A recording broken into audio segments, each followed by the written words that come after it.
Hello, welcome, good morning, and welcome to this Dawn Busters Taste Challenge, 5:39 a.m. Central Daylight Time, June 8th, 2019, 2019.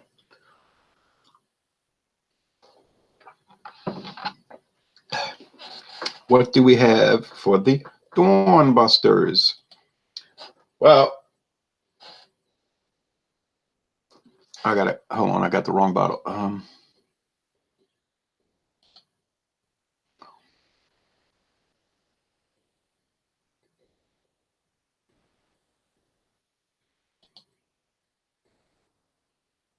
be right back. Sorry about that.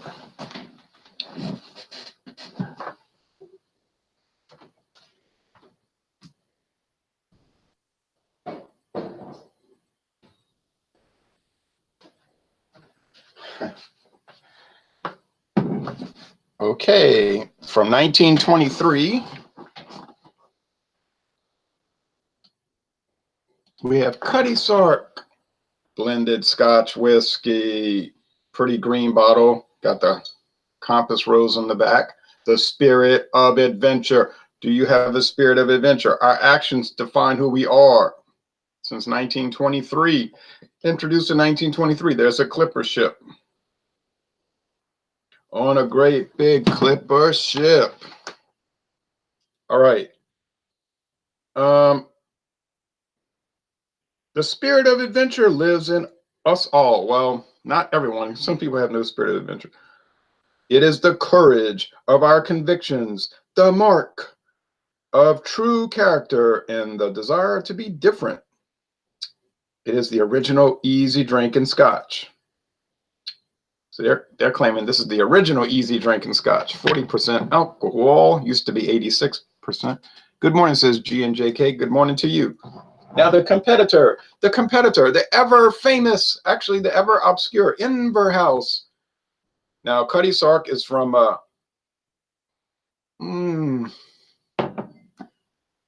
what's the name of that company? Edringer Group. I think they have their own distilleries. Inver House really is a distilling company in Scotland. This is a liter bottle. They make all kinds of Scotch whiskey like Hinky Bannister. Here's the Inver House Green Plaid. Now, Inver House Green Plaid, which was introduced in 1961, might be one of those brands that has only ever been exported to the USA. Do you know what I'm saying? It may not exist in any other country. Dawn is arriving now as we speak, because sometimes people will comment. I'm going to finish off this coffee.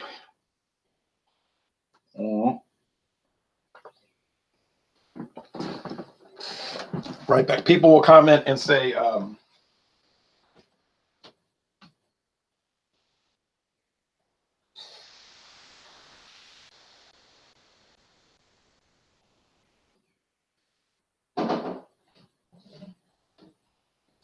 they'll say, I'm from Canada. I never saw Inver House. I never heard of it. But I did post on Alcohol Eggs. You can join Alcohol Eggs. I posted a photo of an old 1976 magazine advertisement, and it said Inver's in Japan. So we know it was sold in Japan, and they made a big deal out of it. It may still be sold in Japan. I have Japanese viewers. They're mostly Americans who live in Japan. And they may know. But whatever the case, I don't think Inver House is too widespread, even in the United States. I know one store where I can get it, okay? So it's not like it's all around here. Nice old-time mid-20th century label. Hasn't really changed. A blend of superbly light. I didn't find that to be the case. 100% rare Scotch whiskeys. Rare, huh? Distilled and blended in Scotland. Doesn't say bottled in Scotland. No, of course. You know why? Because it's bottled in Chicago, Illinois. Aged 3 years. Bottle for Barton Imports. Cutty Sark, what's the age statement? There is none. Probably about 3 years, the minimum. Imported by Edrington Americas, New York, New York. Product of Scotland.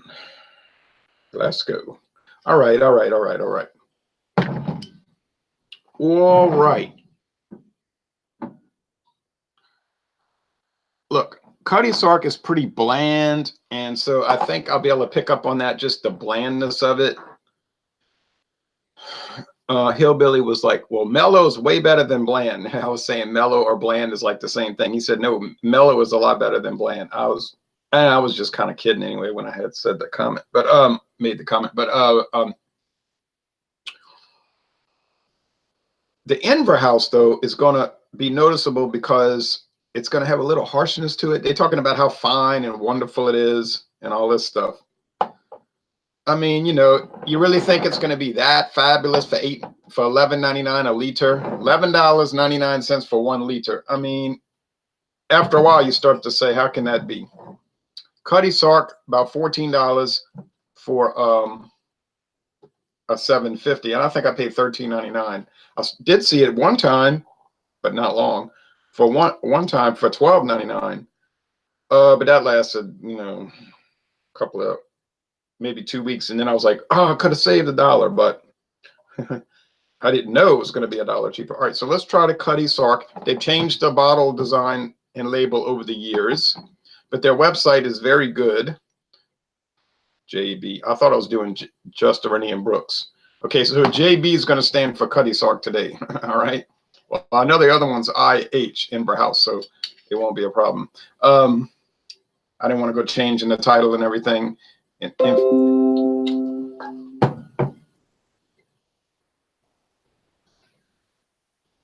Okay, let's see. Good. Excellent.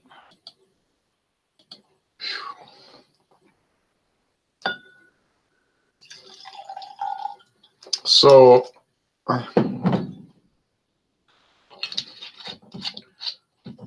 that'll be the case there. So nice metal top. So you're probably gonna pay $14 a bottle. And a lot of places sell Cutty Sark. Not every place. Not every place. Winn-Dixie, yes. Big bottle, and this 750, the big glass jug bottle. Mathern's, I don't think they have it there. And I don't think they have it at Walmart. Not here. You know, Walmart will have different liquors at different locations, but I don't think it's here. Almost certain it's not. Tell you the truth, I don't think J&B is here at that Walmart. You know, I don't think, I gotta go check. I don't think, I don't know. I guess Mathern's does sell J&B, but I don't think it's a big seller. Like, I don't think a lot of people buy it around here. I know they don't sell Cutty Sark. What are the big scotches at Mathern's? Oh, well, you know, Johnny Walker, of course. Grant's seems to do well. Sir Malcolm, they said they sell a lot of Sir Malcolm. I know they have one called Pinch, but I don't think it sells much. Anyway, let's look at the appearance. Right here, we can see that the Cutty Sark is much lighter. Look at the appearance. I'm not saying the Inver House is dark. It's not dark. It's a light gold now. But the Cutty Sark, look at this. This is like a very pale straw. All right. And I'm telling you, the aroma and the flavor I get off of it is like a bread dough, a light bread dough. And where do you get that light bread dough taste? From grain alcohol, from grain whiskey made with corn? No, you don't. From grain alcohol made from rice, like you get in Japan, Japanese whiskey, the Japanese style scotch? No, it's from the single malts. And what does Cutty Sark say? They use, there's a number that I think they say on the website, 40. J&B uses 42 different scotches. It doesn't matter. It's a lot. I think it's 30 something. All right. How many Scotch whiskeys are used in Inver House? I don't know. I bet you they're mostly grain whiskey. See, that's what the blended Scotch is. G&J cases, will you ever get grants? I plan on it, yes. You've got Canadian blended whiskey, American blended whiskey, blended Irish whiskey, and blended Scotch whiskey. Most of the Japanese whiskeys you get are blended, like the Tokai, the Suntory, isn't it Suntory Tokai or whatever? All right, so in East Asia, though, your base whiskey, your, if you want to call it your filler, huh? Your batch of 80% filler whiskey, column still grain. It's going to be grain whiskey, but it's rice. And I had someone tell me, because you know it's East Asia rice. I had someone tell me one time, it's not grain, it's single malt. I mean, you know, not blended. I said, what are you talking about? And he was like telling me, boy, you better get it together. You were wrong. Well, no, don't listen to me because I'm just somebody on the internet talking, you know. But I went straight to the Tokai website. I said, look at this. I'll quote. I even copied and pasted the quote. A blend of grain whiskeys and barley single malt whiskeys, you know, barley malt. Never heard a response ever, you know. So I'm not bragging like, look at me, I showed him. No, it's nothing like that. It's just that let's kind of have an open mind to be educated and learn, you know. Canadian and American and Irish and Scotch whiskey, almost invariably, not totally. There are exceptions, but they're going to use corn or maize, I guess they say in Europe, as the base grain alcohol. Then they're going, and that's, you know, it's no real flavor coming from that aroma. So the flavors and aromas is going to come from the malt whiskey, the barley malt. And that'd be about 20%. And then they blend it. Now it's very difficult to blend Scotch whiskey, so don't discount it and say blended. That's a joke. It's not a joke. It's a science. It's an art and a science. So it goes back a long time. So I wouldn't just. Single malt has only been popular in the last 30 years. It really hasn't been that long. You know, the roots go back 30 years. 30 years ago, 1989, it was almost 100% blended Scotch. You see, but then there was that little gourmet specialty whiskey, craft, as you want to call it, whiskey interest that began to build. Now, with the onset of the widespread use of the internet, that made it explode, you see, across America, just like with craft beer. When you, in the 80s, when you only had, you know, message boards and forums and discussion, all text, CompuServe and all that, it was slow growing. But then when the internet really took off in 1997 with when the Telecommunications Act went into effect, well, then you see everything changed rapidly. This is very light in the nose. I'm not going to look at the glasses. This is very light in the nose. It's bread-y. There's a bread. No, oh, do you get grain alcohol that burn, that alcohol, grain alcohol burn? Yes, yes, yes. But it's bready, huh? Light, nice. All right, over here.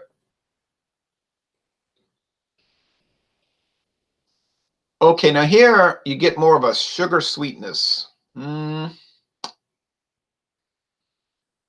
Little twang, almost like a candy corn. You say candy corn, like they give out on Halloween and nobody wants to eat it. Some people eat it. I can't stomach the stuff. But yeah, see, like that corn syrup stuff. Now, do they make grain alcohol out of corn syrup instead of corn kernels? I don't know how that works. I was at Barton 1792 distillery, and I took a video of them unloading the corn. So, I mean, I know there it was, pouring out the truck into the hamper. Could you use just the syrup version of it and make whiskey. I don't know how these things work. I guess they do it with beer, you know, and then they have the distiller's beer that they build the whiskey upon. So I don't know the science. All right. I think this is Inver House because it's got a little more of that alcohol, grain alcohol burn harshness to it. Yeah.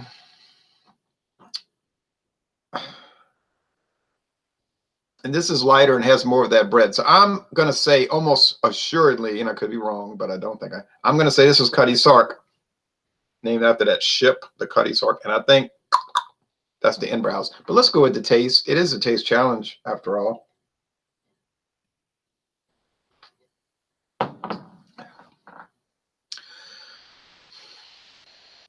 Very light.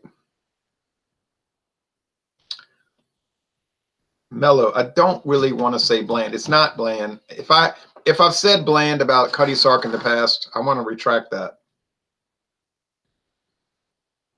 There's a little sweetness. There's bread, very light white bread dough, and you get that with these real more developed, purified, higher quality, let's call it, blended Scotch whiskeys with your base models, your economy brands, your budget brands, your value priced. Don't want to use the word cheap, but that would be appropriate. You're not going to get that so much. It's going to be a much more jagged and ragged approach.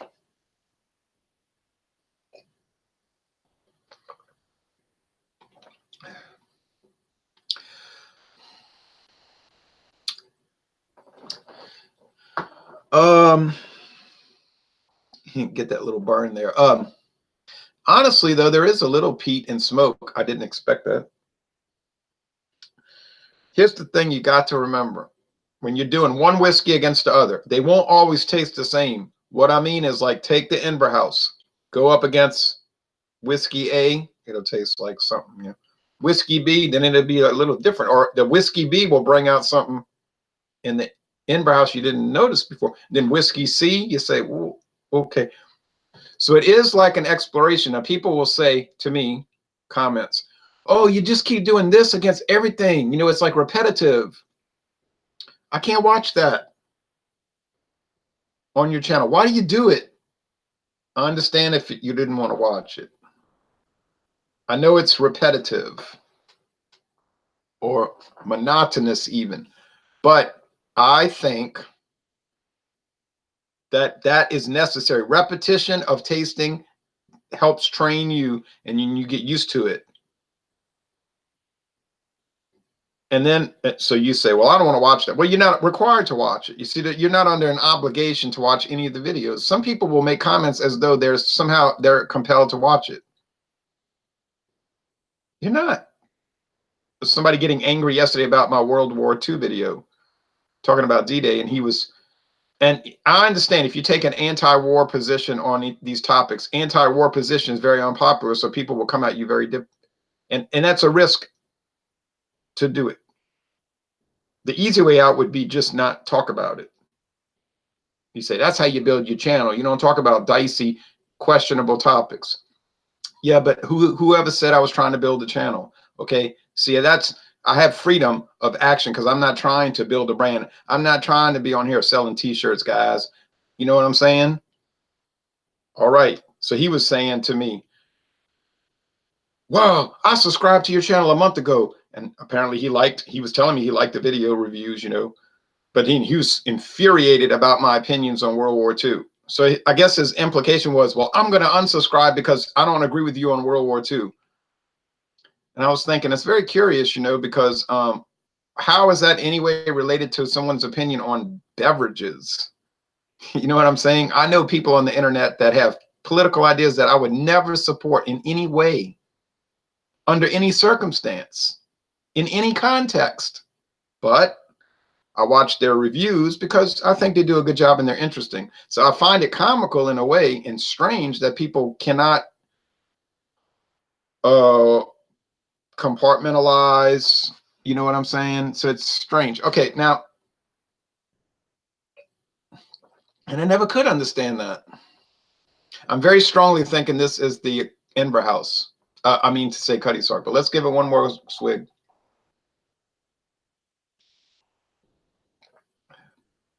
Got to be the Inver House. It's a little too harsh. I don't remember Cutty Sark being harsh like that. No way, no how, never.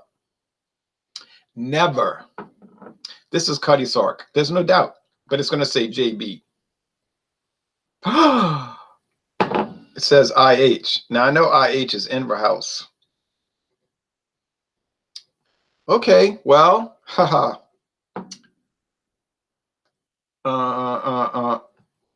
Hey, let's not worry about the whiskey review. Let's worry about some rant I made about politics, because this has got me nervous. I know you're getting nervous. I try to be fair, insightful, and echoed. And I was fair. I think I was insightful. I wasn't echoed because I said that one was this and the other was that. Okay, so ha ha. Yeah, well, yeah, okay, that is light. Good thing I didn't glance at it. I could have cheated, but I would never cheat on these. Oh, Cutty Sark, you let me down. What's wrong with you?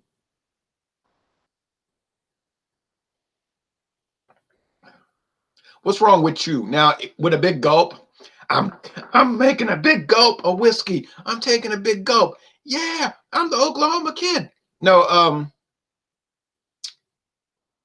okay, with a big gulp, I can pick up the breadiness, the light dough. Okay, all right. But it's a taste challenge, not a gulp challenge. Okay, over her, right, her. Okay, calm down. Everyone fails. All right.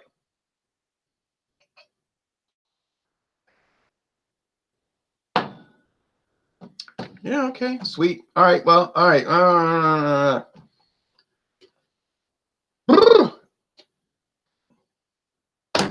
Ta-da. Well, so we just pick ourselves up off the mat and we work harder tomorrow. So I don't think tomorrow's going to be as close. Well, this wasn't close. This was abject failure. I think tomorrow I'm going to get it right because J&B is way more developed, way more developed and better than Cutty Sark anyway, if you want to be techno. So I think J&B is going to kill Inver House. I think. I'm not as confident as I was 10 minutes ago, but I do think J&B is going to run away with the show tomorrow. But we'll see. So thanks for watching this taste challenge, which ended in failure. Have a nice Saturday.